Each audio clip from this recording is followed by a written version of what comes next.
This is the Lone Crater YouTube. We hope this video helps. You start by powering the headset and PC. This is essential. Plug the USB wireless dongle into a rear USB port for best signal. Once done, make sure Razer Synapse 3 is installed and running so drivers and firmware install automatically.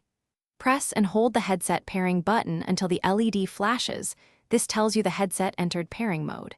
You must wait while Synapse detects a new device. Do not unplug the dongle or restart yet, because that interrupts auto configuration. Once Synapse finds the Nari, allow it to finish any firmware or driver updates.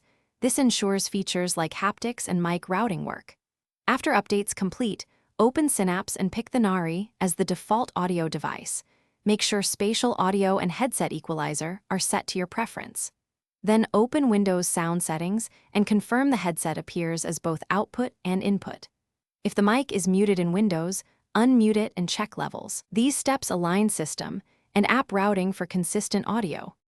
Finish by testing audio playback and the microphone with a simple voice call or an audio file. This confirms both directions work. If you get no sound, try reseating the USB dongle or move it to a different USB port and avoid hubs. Direct ports are more reliable. If pairing fails, power off the headset, hold the pairing button for 10 seconds to reset, then repeat the pairing process. As a last resort, reinstall Synapse and reboot the PC. Then attempt pairing again. This clears software conflicts. Thanks for watching. Consider subscribing if we helped you.